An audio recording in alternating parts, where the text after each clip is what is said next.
Hello friends, स्वागत करते हैं ईबीएस समाधान के एक और लेक्चर में आप सभी का। और जो हमारे चल रहा था सेमेस्टर थर्ड सेमेस्टर की बात करेंगे। पेपर फर्स्ट की बात करें, यूनिट नंबर 1। आज हम जो बात करने वाले हैं, बात करेंगे हैंस के स्थिर ताप का योग का नियम। देखिए, इसके अलावा भी हम एक नियम और पढ़ते हैं। दो नियम आते हैं हमारे पास, एक था लेवजियो एवं लेप्लास का नियम और हैस का नियम। ये दोनों जो नियम हैं ऊष्मागतिकी के तहत आते हैं और दोनों नियम हैं वो ऊर्जा संरक्षण के नियम पर आधारित है। इस पर आधारित है, ऊर्जा संरक्षण के नियम पर आधारित है। अगर इन दोनों नियम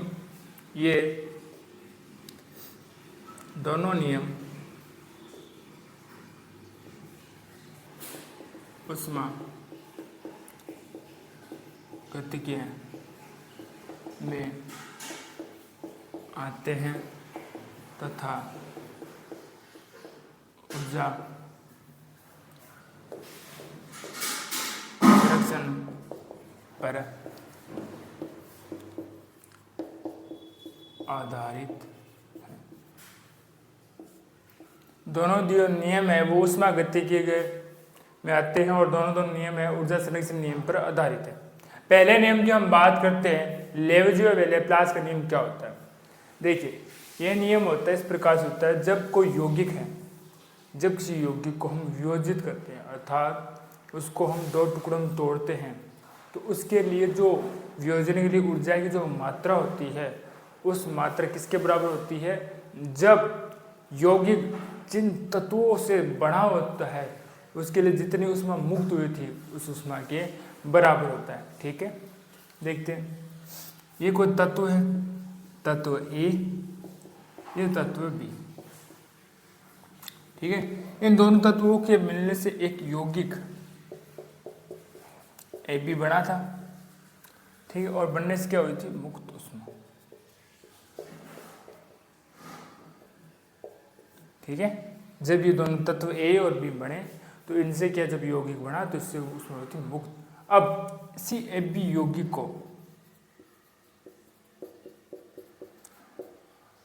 वियोजित करने के लिए हमें ऊर्जा की आवश्यकता है।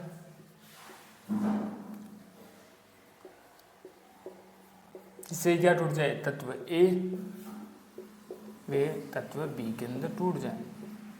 अब जितनी इसमें ऊष्मा मुक्त हुई थी, जो तत्वों से यौगिक बने थे, उतनी ही ऊर्जा में वापस ही होती है इसको तोड़ने के लिए। यही हमारे पास किसका नियम है?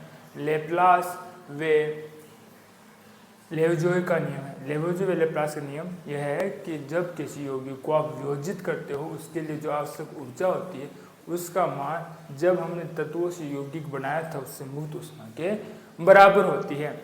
दोनों जो ऊष्मा होती है मुक्त होगी तथा जब हम देंगे दोनों ऊर्जा के मान समान होंगे, केवल चिन्ह विपरीत होंगे। जब हम से ऊष्मा मुक्त होती है, निकलती है, तो उसको नेगेटिव चार्ज, जब ऊष्मा दी जाती है उसको पॉजिटिव चार्ज के द्वारा दर्शाते हैं। देखते हैं, जब एक हाइड्रोजन गैस वे हाफ और 2 ऑक्सीजन मिलकर जल के अणु का निर्माण, जल वाष्प का निर्माण करती है, तब उसके लिए -68.3 किलो कैलोरी की आवश्यकता होती है। जब इसको वापस हम तोड़ते हैं, किसमें? हाइड्रोजन गैस में, वे ऑक्सीजन के अणु के अंदर इसको वापस पुनः तोड़ते हैं, तो इसके लिए जो हमें ऊष्मा होती है धनात्मक मान 68.3 किलो कैलोरी की ऊर्जा की आवश्यकता होती है। इसी प्रकार से अगर हम बात करें, CO2 गैस है और हाइड्रोजन गैस है, वो दोनों जब ऐड होती है, CO व H2 गैस का निर्माण, वाष्प का निर्माण करते हैं, तब हमें ऊर्जा 680 कैलोरी आवश्यकता होती है। परंतु जब पुनः CO व जल के अणु को वापस ऐड किया जाता है, वापस पुनः CO2 व H2 बनती है, तब हमें कितनी ऊर्जा आवश्यकता होती है? Plus 680 calorie. कितनी ऊर्जा की आवश्यकता होती है? 680 कैलोरी ऊर्जा की आवश्यकता होती है। ये हमारे पास किसका नियम था? ये हमारे पास था लेवजियो व लेप्लास का नियम था। अब हम अगले नियम की बात करने वाले, हम किसकी बात करेंगे? हैंस के नियम की बात करेंगे। हैंस के नियम से क्या होता है? हैंस क्या कहते हैं? हैंस ये कहता है कि जो कोई भी रासायनिक अभिक्रिया है उस रासायनिक अभिक्रिया के अंदर जो ऊष्मा में जो कुल परिवर्तन होता है वो क्या होता है, बराबर होता है। ठीक है, क्या होता है, कुल ऊष्मा में जो परिवर्तन होगा वो बराबर होगा, ना तो वो किसी भी परिस्थिति पर, ना ही किसी पथ पर, ना ही वो इस पर निर्भर करता है वो कितने पदों में संपन्न हुआ है। ठीक है, किसी पर निर्भर नहीं करता है, केवल और केवल क्या होगा, जो रासायनिक अभिक्रिया है उसमें जो परिवर्तन है उसमें वो होता है, बराबर होता है। ठीक है, लिख लेते हैं इसका नियम। इसका नियम, इस नियम के अनुसार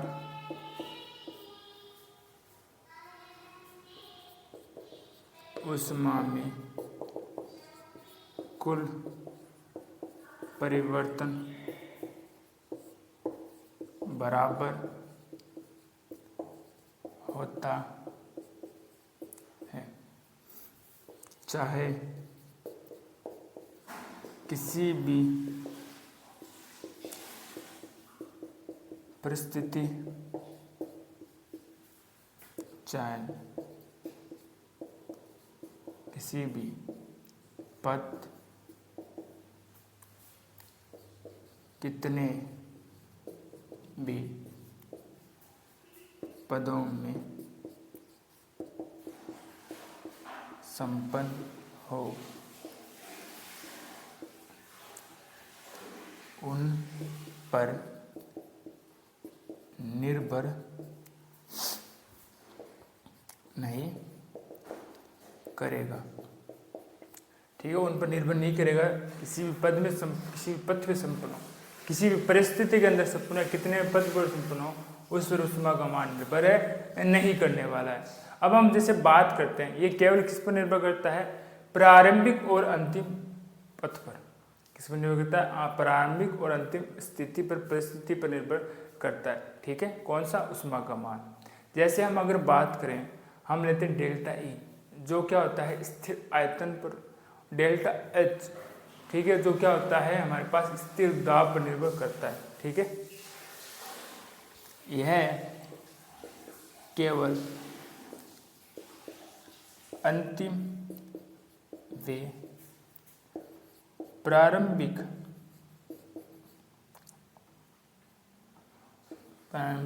स्थिति पर निर्भर करता है। जैसे डेल्टा ई इसमें निर्भर करता है स्थिर आयतन पर,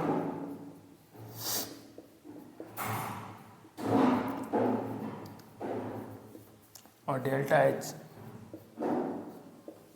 इसमें निर्भर करता है ऊष्मा स्थिरता पर। ठीक है, दाब पर अगर बात करें तो, ठीक है, आंतरिक ऊर्जा। एक बार इतना आप नोट डाउन कीजिए, फिर इसके आगे हैस के नियम को हम पढ़ते हैं। अब देखिए, हम जो बात करेंगे हैस के नियम को एक उदाहरण के द्वारा अच्छे से समझते हैं। सर्वप्रथम हम क्या कहते हैं, NH3 अमोनिया लेते हैं, हाइड्रोक्लोरिक अम्ल HCl लेंगे, उनकी रिएक्शन करवाते हैं, दोनों गैसीय अवस्था के अंदर है, और ये किस प्रकार से रिएक्शन करने वाले हैं, इनके लिए दो विधियां हैं। पहले आप सीधे रिएक्शन करवा दीजिए और NH4Cl हमें सॉलिड प्राप्त होता है। ठीक है, फिर हम क्या करते हैं, इसको जलीय विलयन में घोलते हैं। जलीय विलयन के अंदर घोलते हैं तो 1 लीटर विलयन में इसको घोला जाता है, जिसको हम 1 m विलयन कहते हैं। ठीक है, ये होती है 2 पदों में संपन्न होती है। दूसरे के अंतर्गत हम क्या करते हैं, पहले अमोनिया NH3 को हम जल के अंदर घोलेंगे, फिर HCl को भी जल के अंदर घोलेंगे, ये होती है 2 पद में। ठीक है, और जब इनको फिर दोनों के अंदर जलीय विलयन प्राप्त हो गए, दोनों स्थितियों को एक हुआ, फिर इनको साथ में घोलकर हम क्या प्राप्त करते हैं, 3 पदों के अंदर NH4Cl हम एक को प्राप्त करते हैं। अगर हम बात करें इनके लिए ऊष्माओं की, पहले पद के अंदर जहां पर ठोस अवस्था प्राप्त हुई थी, 2 हमें ऊष्माएं मिलती है Q1 में Q2, जिनका हम x किलो कैलोरी और y किलो कैलोरी द्वारा, और दूसरे पद के अंदर हम 3 जो पद हमने मिले हैं उनके लिए R, S व T किलो कैलोरी ऊष्माओं को मानते हैं। ठीक है। और दूसरे पद के अंतर्गत जब हम उनको NH3 व HCl को घोलते हैं तो 2m मिलियन हमें क्या प्राप्त करते हैं, मिलियन प्राप्त करते हैं। 2m मिलियन जब प्राप्त करो, दोनों को जब हम जोड़ते हैं, ऐड करते हैं, तो हमें सेम मिलियन की वही मात्रा मिलेगी, 1m मिलियन। ठीक है, इसको हम करते हैं बोल्ड पर।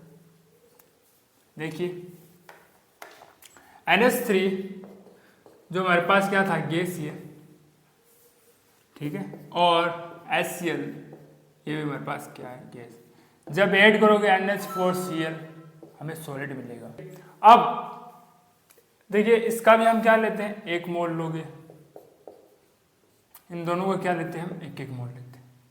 फिर हम क्या करते हैं, इसको NH4 को 1 लीटर विलियन में घोलते हैं, इसको क्या बोलते हैं, 1m विलियन। ठीक है, अब इस सॉलिड को घोल लेते हैं।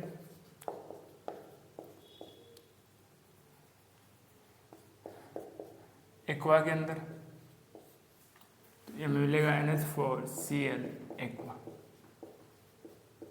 ठीक है, क्या मिलता है, NH4Cl हमें क्या मिल जाता है, एक्वा मिलता है। यानी के लिए अगर उष्मा की बात करो Q1 x kilo calorie, Q2 की बात करोगे y किलो कैलोरी।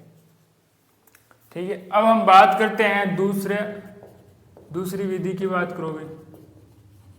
अभी तो इसका 1 पद हो चुका है, 2 पद हो चुका है। ठीक है, इसकी बात करो, पहले पद की बात करते हैं। पहले हम क्या करते हैं, NH3 जो गैस है ना, उसको अंदर हम एक्वा के अंदर, ठीक है, जब मिला देंगे NH3 भी क्या हो जाएगा, एक्वा। इसके लिए जो उष्मा होगी वो होगी R किलो कैलोरी। ये क्या होता है, 2m विलियन। क्या बनाता है, 2m विलियन बनाता है। ठीक है, अगर हम बात करेंगे HCl की, ये भी गैस ही है, इसको भी एक्वा के अंदर डाल दीजिए। ये भी बनाता है NH3 aqua Q2 S kilo calorie. ये भी सेम होगा दोनों। अब हम क्या करते हैं, दोनों को ले लेते हैं, सॉरी HCl, अब दोनों को ले लेते हैं, NH3 एक्वा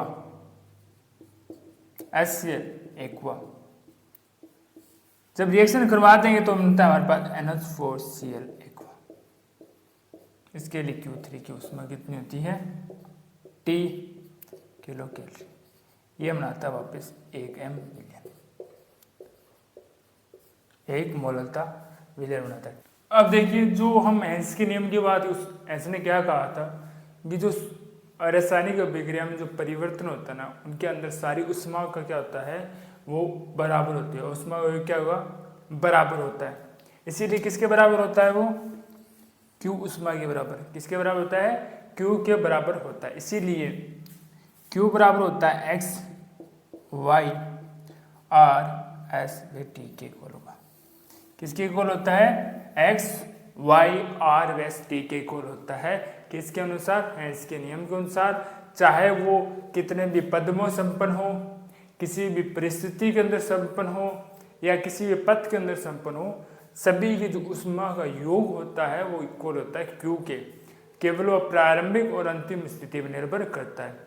तो एक बार इतना नोट डाउन कीजिए, फिर इसको आगे को कवर करते हैं। जो भी Q उष्मा की बात की है ना, इसका मान क्या होता है, हमारे पास स्थिर मान होता है। क्या होता है, स्थिर मान होता है। कैसे होगा, अगर हम बात करें दाब व ताप के मान क्या हो, समान होता हो। क्या हो, समान होता हो। तथा उत्पाद, और अगर हम अभिकारक की बात करें, किसी बात करेंगे उत्पाद व अभिकारक की जो उष्माओं हैं, उन उष्माओं को मान क्या होता है, समान होता है। जब हम विभिन्न पदों के द्वारा हम क्या करते हैं, प्रारंभिक स्थिति से अंतिम स्थिति तक पहुंचते हैं। Q है ना, Q, इसका मान हमें क्या होता है, स्थिर प्राप्त होता है जब उत्पाद व अभिकारक के लिए दाब व ताप का मान स्थिर प्राप्त होता है। ठीक, जब कोई अभिक्रिया को हम प्रारंभिक स्थिति से विभिन्न पदों के द्वारा क्या होता है, अंतिम स्थिति के अंदर पहुंचती है, उन सभी पदों में उष्मा के योग का मान क्या होता है, स्थिर प्राप्त है। इसीलिए हेंस के नियम को हम स्थिर ताप का क्या बोलते हैं, नियम भी कहते हैं। ठीक है, देखिए इसका मान हमें स्थिर कब प्राप्त होता है, जब उत्पाद व अभिकारक दाब व ताप समान हो। ठीक है, ये होती है इसकी प्रारंभिक स्थिति।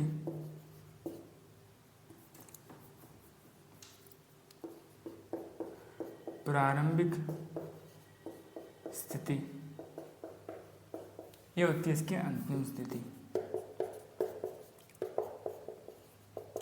ठीक है, जब यह विभिन्न पदों के द्वारा क्या आती है, विभिन्न पदों के द्वारा गुजरती है, तो इन पदों के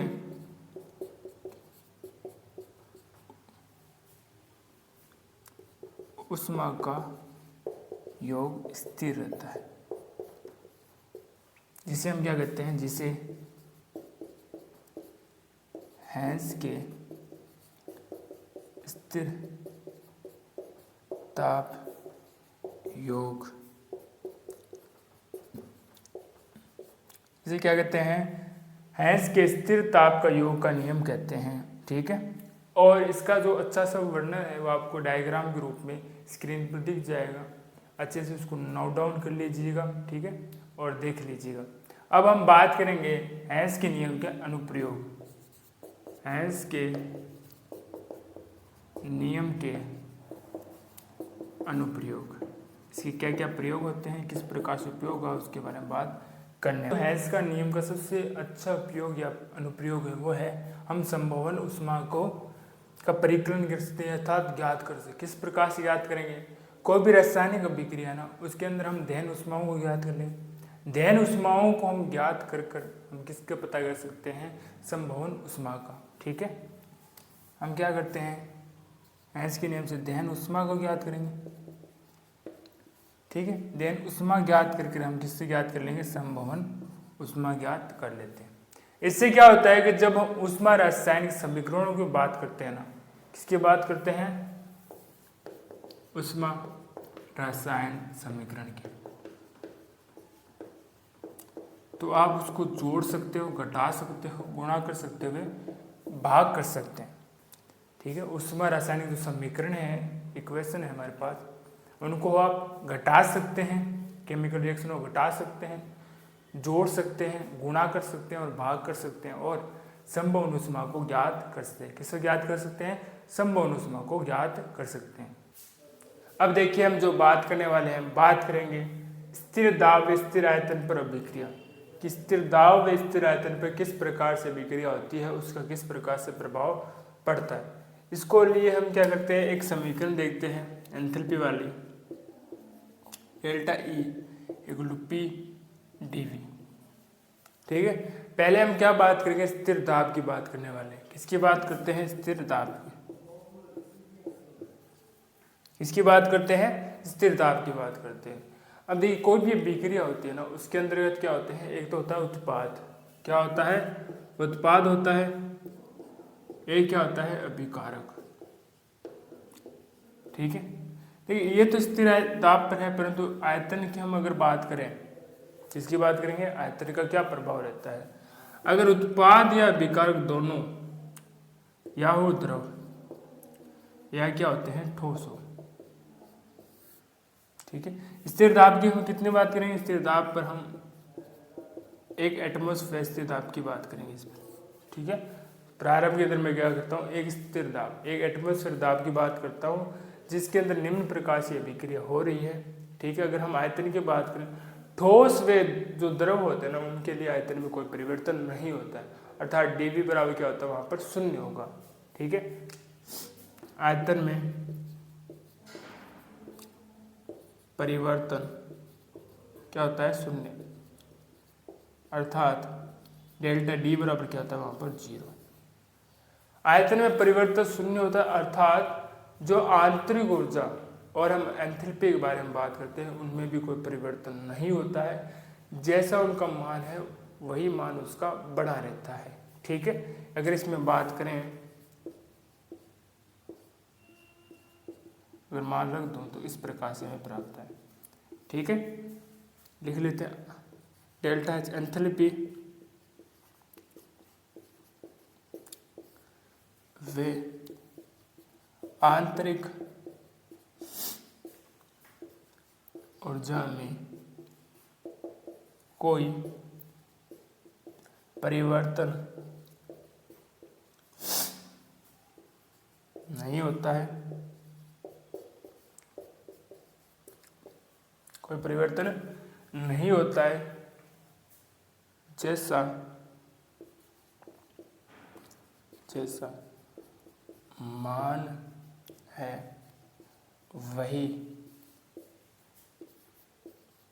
रहता है। ठीक है, अब हम अगर बात करेंगे कि हमने इसके लिए तब बात की है जब क्या हो, ठोस या द्रव हो, उत्पाद या अभिकारक। अगर क्या हो, अगर ठोस व द्रव की जगह यहाँ पर क्या हो जाए, गैस आ जाए, क्या हो, गैस आ जाए, या तो विकारक की जगह यहाँ उत्पाद की जगह, तब क्या होता है कि डेल्टा वी होता है वो शून्य नहीं होगा, उसमें कुछ ना कुछ परिवर्तन होगा। यह परिवर्तन किस आधार पर होता है, ये स्थिर दाब व स्थिर आयतन पर आधार पर होता है। लिख लेते हैं, अगर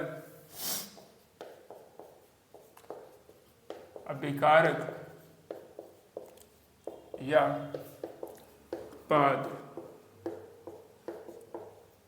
दोनों में से एक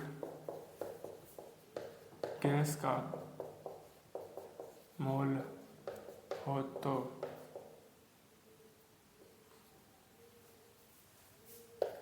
आयतन में परिवर्तन नहीं होगा, जो स्थिर दाब व आयतन पर निर्भर करेगा। तो किस पर निर्भर करेगा, स्थिर आयतन और स्थिर दाब पर निर्भर करने वाला है। अगर हम बात करें, किसकी बात करेंगे, पहले हम बात करते हैं स्थिर आयतन। स्थिर आयतन की अगर बात करें, हमने पढ़ा था बम कैलोरीमीटर पढ़ा था। क्या पढ़ा था, बम कैलोरीमीटर के अंदर हम क्या कर रहे थे, उसका उष्मा के अंदर परिवर्तन कर रहे थे। तब हमारे पास क्या हो जाती, जो उष्मा थी हमारे क्या प्राप्त होती, क्यूवी। क्या प्राप्त होती, क्यूवी। अगर हम एक एटमॉस्फेयर दाब की अगर बात करें, उसके लिए हमारे जो उष्मा में परिवर्तन था, या जो क्या थी उष्मा थी, वो क्या हमारे पास क्यूपी प्राप्त हो रही थी। ठीक है, लिख लेते हैं, स्थिर आयतन अर्थात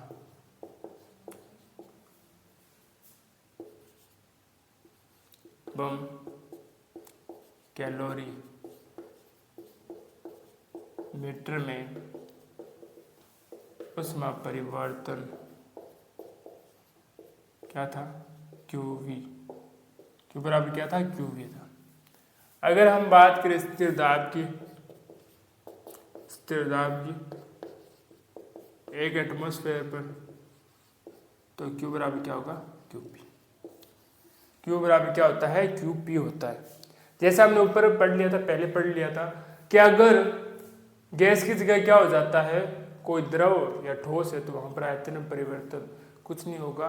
इसीलिए वहां पर क्या होता है, अगर कहीं पर सॉलिड या लिक्विड है, ठीक है, सॉलिड हो या क्या हो, लिक्विड होता है वहीं कहीं पर, या द्रव हो, तो वहां पर क्यूवी इक्वल क्या आता है, क्यूपी।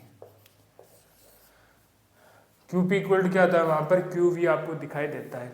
ठीक है, अब देखो कुछ अभिक्रिया दी गई है। पहली अभिक्रिया के अंदर देखिए कि जो हाइड्रोजन है उसका भी 1 मोल में मिल रहा है, क्लोरीन है उसका भी हमें 1 मोल है, और कुल उत्पाद के अंदर क्या हो रहे हैं, 2 मोल। तो यहाँ पर देखोगे दोनों तरफ क्या होता है, 2-2 मोल है। अगर किसी भी अभिक्रिया के अंतर्गत मोलों की संख्या समान आपको दिखाई देती है, तो वहां पर QV इक्वल टू क्या होता है, QP। क्या होता है, स्थिर दाब स्थिर आयतन की उष्मा बराबर होती है। बात करने वाले हम बात करेंगे कि दूसरी अभिक्रिया की। दूसरी अभिक्रिया के अंदर देखिए N2 का हमारे पास 1 मोल है, और अगर हम बात करें H2 की तो उसके 3 मोल है। जब उत्पाद की आप बात करें तो उसके अंतर्गत केवल 2 मोल रह जाते हैं। कितने लेंगे, मोल। देखिए यहाँ पर टोटल मोल थे 4, और यहाँ पर क्या रह गए, केवल 2 मोल रह गए। क्या रह चुके हैं, केवल 2 मोल रह चुके हैं, जिसके से क्या होता है कि मोलों की संख्या में आपको क्या दिखाई देती है, यहाँ पर कमी। क्या होगी, मोलों की संख्या में यहाँ पर कमी होगी, अर्थात यहाँ पर दाब व आयतन क्या होते हैं, बराबर नहीं होगी, उसमें उनकी बराबर नहीं होती है।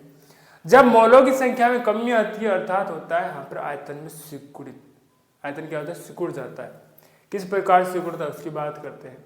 जब हम स्थिर दाब की बात करते हैं, दाब क्या करते हैं, स्थिर, तब क्या होता है, जो आयतन को कार्य करना पड़ता है, गैस के प्रसारण में कार्य करना पड़ता है, प्रसार में, तब क्या होता है, वो सिकुड़ती है, उसको सेपरेट करती है।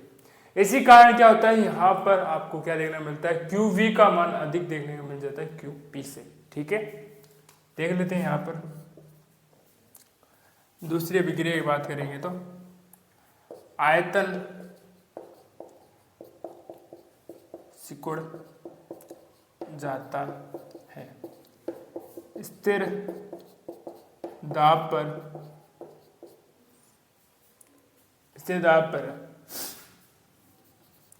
आयतन को संपीड़ित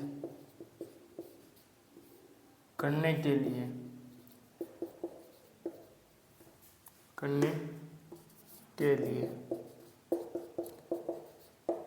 कार्य करना होगा, जबकि स्थिर दाब पर, स्थिर आयतन पर दाब पर कार्य नहीं होता है। ठीक है, अर्थात QV की वैल्यू ज्यादा हो जाती है किससे, QP से। ठीक है, अब हम देखते हैं तीसरा देख लेते हैं। तो तीसरे अंदर देखिए, पहले थे हमारे पास 2 मोल, फिर हमारे पास कितने रह जाते हैं, 2 और 1 3 मोलों की संख्या में वृद्धि हुई है। ठीक है, अर्थात यहाँ पर आयतन में प्रसार हुआ है। वापिस स्थिर दाब रखते हो तो आयतन को वापस पुनः कार्य करना पड़ता है, स्थिर दाब पर किसी प्रकार का कार्य नहीं होता है। इस स्थिति के अंदर जहाँ पर मोलों की संख्या में वृद्धि होती है, वहाँ पर क्या होता है, आयतन का मान कम हो जाता है और QP का मान बढ़ जाता है। जहाँ मोलों की संख्या वृद्धि हो, वहाँ QV का मान तो कम हो जाएगा, QP का मान बढ़ जाता है। ठीक है, यहाँ पर क्या होता है, मोलों की संख्या में कमी, संख्या में कमी।